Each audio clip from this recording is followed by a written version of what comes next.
The autumn wind carried the scent of burning leaves across the sprawling suburbs of Richardson, Texas, as November 1987 painted the landscape in muted browns and oranges. The Hendricks family had called this quiet Dallas suburb home for 8 years, establishing themselves as pillars of their tight-knit community. Robert Hendricks, 42, managed the local Sears automotive department with the kind of steady reliability that made neighbors trust him with their car troubles and personal problems alike.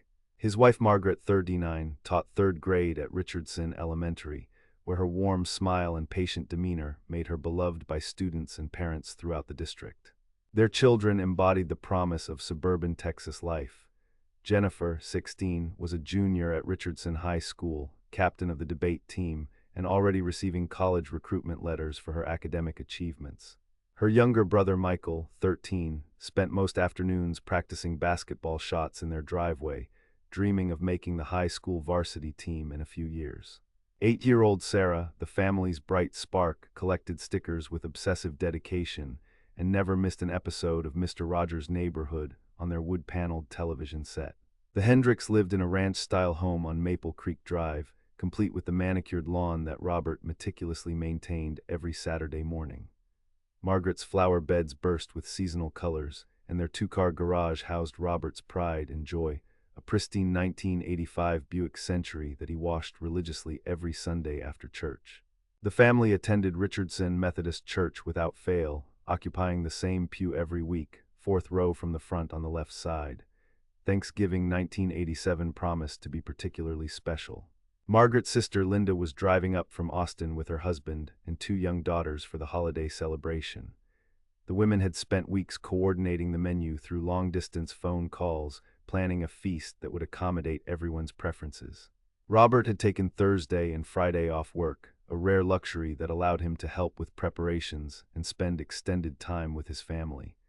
Wednesday evening, November 25th, neighbors later recalled seeing the Hendricks making final preparations. Margaret was spotted at Tom Thumb grocery store around 6 o'clock, purchasing last-minute items for the next day's dinner. The checkout clerk, a high school student named Danny Morrison, remembered her buying cranberry sauce, extra butter, and a bag of marshmallows for the sweet potato casserole. She seemed cheerful and mentioned looking forward to seeing her sister's family. Robert spent Wednesday evening in the garage, organizing tools and cleaning up the workspace he used for weekend projects. His neighbor across the street, Bill Patterson, waved to him around 8:30 that evening as Robert rolled the trash cans to the curb for Thursday morning pickup. Everything appeared completely normal, following the family's established routines that neighbors had observed for years. Thursday morning arrived crisp and clear, with temperatures hovering around 45 degrees under partly cloudy skies. Linda Morrison and her family were scheduled to arrive from Austin around noon, planning to stay through Sunday morning. Margaret had prepared the guest bedrooms Tuesday evening, washing linens and arranging fresh towels with the attention to detail that characterized her approach to hospitality. When Linda's family pulled into the Hendricks driveway at 12:15 Thursday afternoon, they immediately noticed something unusual. Robert's Buick was missing from its customary spot in the garage, and none of the traditional Thanksgiving preparations seemed to be underway. The house appeared dark and quiet, with no signs of the bustling activity typically associated with holiday cooking. Linda used her spare key to enter through the front door, calling out for her sister as she stepped into the familiar living room. The silence that greeted her felt heavy and wrong. The dining room table, which should have been set with Margaret's cherished china and crystal glasses, remained bare. The kitchen showed no evidence of meal preparation, no turkey thawing, no vegetables chopped, no pies cooling on the counters. Most disturbing was the complete absence of personal belongings that would indicate a planned trip. Suitcases remained in the hall closet, and Margaret's purse sat on the kitchen counter with her car keys, wallet, and identification cards inside. The family's second vehicle, a 1983 Ford Escort that Margaret primarily drove, remained parked in the driveway exactly where neighbors remembered seeing it Wednesday evening. Linda's husband called the Richardson Police Department at 1:45 Thursday afternoon. Officer Patricia Gonzalez responded to the initial welfare check, taking detailed notes as Linda explained the unusual circumstances. The officer observed no signs of forced entry or struggle within the house. Beds appeared slept in but made, suggesting the family had followed their normal morning routines. Toothbrushes were missing from the bathroom, along with some casual clothing from bedroom closets, indicating the possibility of a planned but unannounced departure. Detective Raymond Mills took over the investigation Friday morning, beginning the methodical process of reconstructing the family's final known activities. He interviewed neighbors throughout the Maple Creek Drive area, seeking any unusual observations from Wednesday evening or Thursday morning. Most residents had been focused on their own holiday preparations, but several provided useful information about the family's apparent normalcy leading up to their disappearance. Mrs. Alina Shaw, who lived next door to the Hendricks, reported seeing lights in their house around 10 o'clock Wednesday evening, consistent with the family's typical bedtime routine. She heard no unusual noises or conversations that might indicate distress or conflict. Her bedroom window faced the Hendricks driveway, and she was certain Robert's car was present when she went to bed Wednesday night. The investigation's first significant lead emerged when Detective Mills contacted Robert's workplace. Sears Automotive Department Supervisor Frank Rodriguez confirmed that Robert had requested Thursday and Friday off months in advance for the holiday weekend. However, Rodriguez mentioned something that raised immediate concerns. Wednesday afternoon, Robert had seemed distracted and anxious, repeatedly checking his watch and making several brief phone calls from the department's office.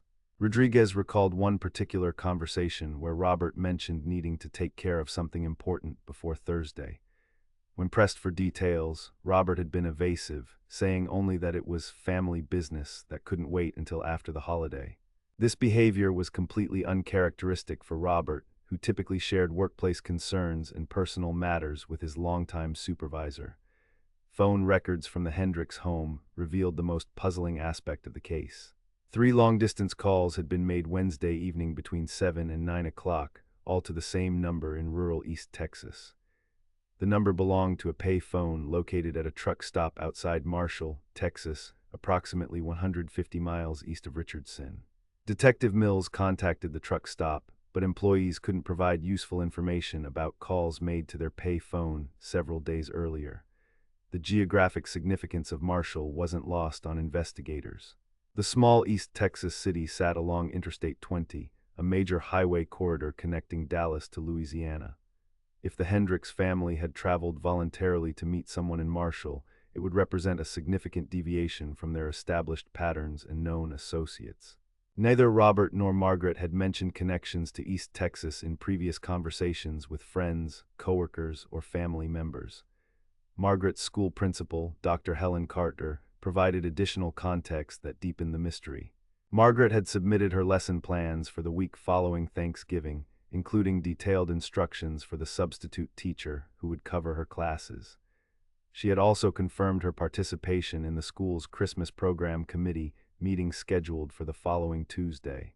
These actions suggested Margaret expected to return to her normal routine after the holiday weekend.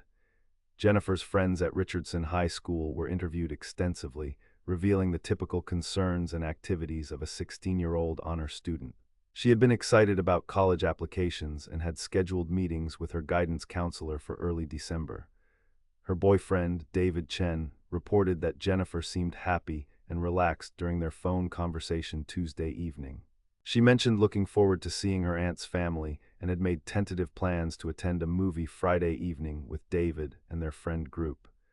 Michael's basketball teammates and coach provided similar testimony about his normal behavior and future plans. He had attended practice Tuesday afternoon and confirmed his availability for weekend pickup games at the community center. His room showed evidence of typical teenage interests, sports magazines, Dallas Cowboys posters, and homework assignments due the following week. 8-year-old Sarah's teacher, Mrs. Ruth Blackwell, remembered Sarah's excitement about Thanksgiving during their final class Wednesday. The little girl had drawn pictures of turkeys and shared her anticipation about playing with her younger cousins. She had asked to bring her sticker collection to show her relatives, and her teacher had encouraged her to create a presentation about her hobby.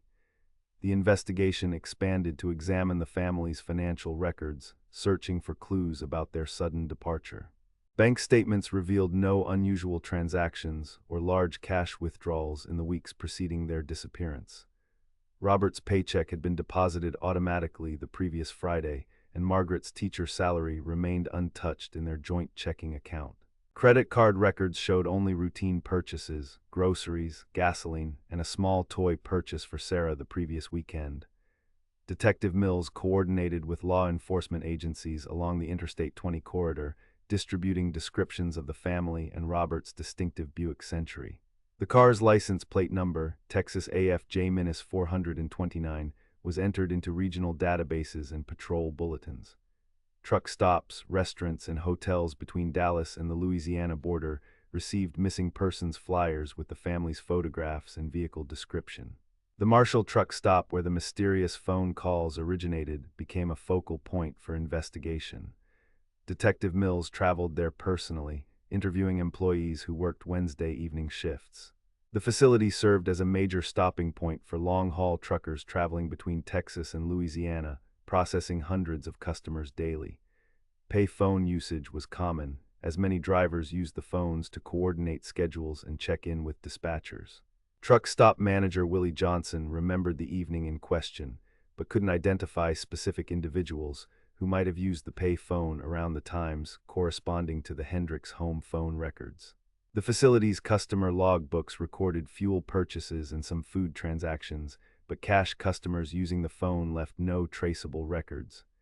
Several regular customers were contacted, but none recalled conversations that might relate to the missing family.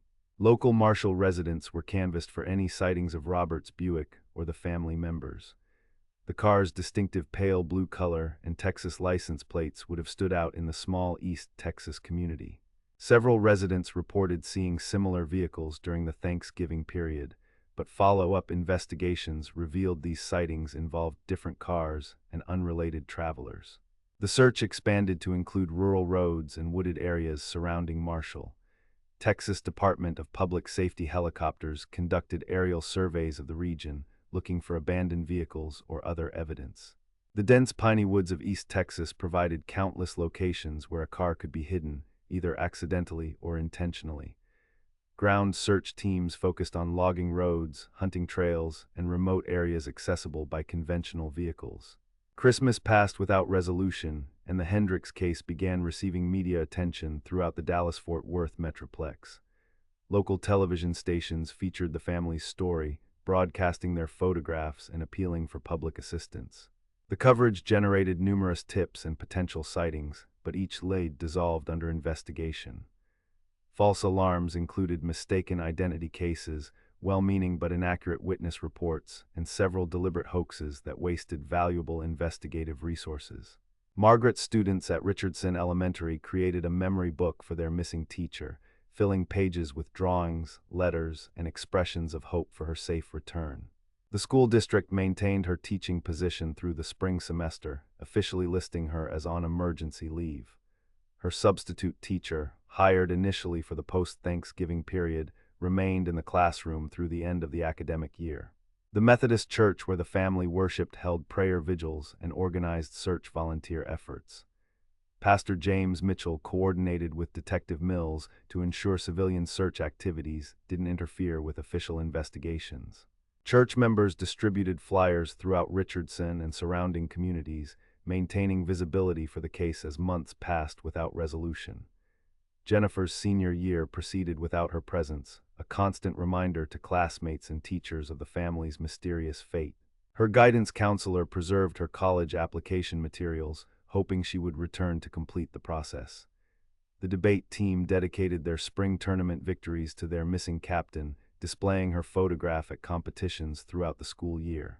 Linda Morrison, Margaret's sister, became the primary advocate for maintaining investigative momentum.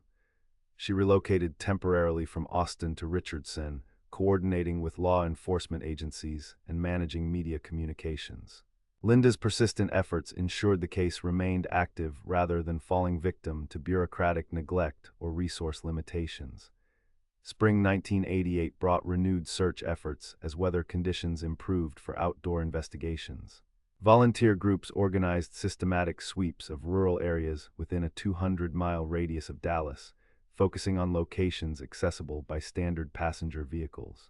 The searches uncovered abandoned vehicles, illegal dump sites, and evidence of various unrelated crimes, but nothing connected to the Hendricks family disappearance. Detective Mills coordinated with FBI agents specializing in missing persons cases, acknowledging that the investigation had exhausted local resources and expertise. Federal involvement brought additional analytical capabilities and access to national databases. Profile specialists suggested several possible scenarios, including voluntary relocation under assumed identities, criminal involvement requiring the family's silence or elimination, and accidental death followed by concealment of evidence. The second anniversary of the disappearance passed quietly, marked only by a brief newspaper article and renewed appeals for information. Detective Mills, promoted to sergeant in 1989, maintained the case file, but acknowledged that active investigation had largely ceased without new evidence or credible leads. The Hendricks home on Maple Creek Drive was sold to pay outstanding mortgage obligations, with proceeds held in trust accounts pending resolution of the family's status. Years accumulated slowly, marked by periodic reviews of the case file and occasional tips from the public. Each Thanksgiving brought renewed media attention, but the story gradually faded from public consciousness as other tragedies and mysteries captured community attention. Linda Morrison continued advocating for her sister's family, but her own life necessitated returning to Austin and resuming normal routines. The Richardson community gradually healed from the trauma of losing an entire family so suddenly and mysteriously. New neighbors moved into the Hendricks' former home, unaware of its history. Richardson Elementary hired permanent teachers to replace Margaret, though older staff members still remembered her dedication and warmth. The high school's debate team established an annual scholarship in Jennifer's memory, ensuring her academic achievements wouldn't be forgotten entirely. Detective Mills retired in 1995, but he maintained personal interest in unsolved cases from his career. The Hendricks disappearance represented his most frustrating professional failure, a puzzle that resisted solution despite extensive investigation and genuine commitment from multiple agencies. He kept copies of key case files in his home office, occasionally reviewing evidence in search of overlooked connections or ignored possibilities. 15 years passed before October 2002 brought unexpected developments. Deer hunting season opened in East Texas with favorable weather conditions and healthy animal populations. Brothers Tommy and Carl Washington, longtime hunters from Marshall, decided to explore new territory in Caddo Lake State Park, approximately 20 miles southeast of their usual hunting areas. The park encompassed thousands of acres of cypress swamps, pine forests, and mysterious bayous that challenged even experienced outdoorsmen. Tommy and Carl had hunted together for over 2 decades, developing skills that allowed them to navigate terrain most people found impassable. They specialized in bow hunting, which required closer approaches to prey and deeper penetration into remote wilderness areas. Saturday morning, October 19th, the brothers established their hunting positions before dawn in a section of the park rarely visited by casual hikers or other hunters. The area required a difficult 2-mile hike through marshy terrain and dense undergrowth, followed by careful navigation around several small lakes and streams. Their familiarity with the region came from childhood exploration and years of hunting experience. Around 10 o'clock that morning, Tommy noticed something unusual reflecting sunlight approximately 50 yards from his tree stand. The metallic glint seemed out of place in the natural environment, suggesting human-made objects abandoned in the wilderness. Curious and cautious, he climbed down from his position and approached the area slowly, scanning for any signs of danger or illegal activity. What Tommy discovered changed everything. Partially concealed by 15 years of vegetation growth and natural debris, the distinctive pale blue of Robert Hendricks' 1985 Buick Century emerged from the East Texas wilderness. The car had come to rest against a cluster of pine trees, hidden from aerial observation by dense canopy coverage. Vines and small saplings had grown through and around the vehicle, creating natural camouflage that explained why previous searches had failed to locate it. Tommy immediately called his brother, and together they approached the vehicle carefully. The car's Texas license plate, AFJ-429, remained partially visible beneath accumulated leaves and dirt. Both doors on the driver's side were open, suggesting hasty or forced exit from the vehicle. The interior showed evidence of prolonged exposure to weather and wildlife, but personal belongings remained scattered throughout the passenger compartment. The Washington brothers understood the significance of their discovery and immediately contacted park rangers, who notified the Marshall County Sheriff's Department. Within hours, crime scene investigators, FBI agents, and Detective Mills, called out of retirement, converged on the remote location. The recovery operation required specialized equipment to extract the vehicle from terrain inaccessible to standard tow trucks. Initial examination of the car revealed both answers and new mysteries. The odometer showed additional miles consistent with travel from Richardson to the discovery location, confirming the family had driven there voluntarily or under coercion. Maps found in the glove compartment included detailed routes through East Texas, with several locations marked in what appeared to be Robert's handwriting. However, the family members themselves were nowhere to be found. Extensive searches of the surrounding area, including ground-penetrating radar and cadaver dogs, failed to locate human remains or additional evidence. The discovery raised new questions about what had happened after the family reached this remote location and why their car had been abandoned in such an inaccessible area. Personal belongings recovered from the vehicle provided investigators with their first concrete evidence since 1987. Margaret's purse remained intact, containing identification, family photographs, and a small address book with entries that investigators had never seen before. Several of the addresses corresponded to locations in East Texas and Louisiana, suggesting connections the family had never disclosed to friends or relatives. Most significantly, investigators found a handwritten note tucked inside Margaret's wallet. The paper showed deterioration from years of moisture exposure, but laboratory analysis revealed legible text that read, "If something happens to us, tell Linda we tried to do the right thing. The children don't know anything." The handwriting matched samples of Margaret's writing from school documents and personal correspondence. The note's implications were staggering. It suggested the family had knowingly entered a dangerous situation, possibly to protect others or fulfill some obligation they felt was morally necessary. The reference to "the children don't know anything" indicated Robert and Margaret had been keeping secrets from Jennifer, Michael, and Sarah, involving them in circumstances beyond their understanding or control. Further analysis of the vehicle revealed additional evidence that painted a picture of the family's final hours. Food wrappers and drink containers found in the car matched purchases made at the Marshall truck stop, where the mysterious phone calls had originated. Investigators theorized the family had stopped there to meet someone before proceeding to the remote location where their car was ultimately discovered. The discovery reinvigorated the investigation, bringing new resources and attention to a case that had remained dormant for over a decade. FBI behavioral analysts developed updated profiles based on the physical evidence and the note Margaret had left behind. The family's disappearance was reclassified from a missing persons case to a probable homicide investigation, acknowledging the likelihood that all 5 family members had met violent deaths in the East Texas wilderness. Advanced forensic techniques available in 2002 provided investigators with capabilities that didn't exist in 1987. DNA analysis of hair and fiber samples from the vehicle could potentially identify other individuals who had been present. Soil samples and pollen analysis might reveal additional locations the car had visited before reaching its final resting place. Digital reconstruction of the deteriorated note could reveal additional text not visible to naked eye examination. The case that had haunted Richardson, Texas, for 15 years finally provided some answers while generating entirely new questions. The Hendricks family had not simply vanished into thin air. They had traveled willingly to East Texas for purposes that remained mysterious but were clearly dangerous enough to cost them their lives.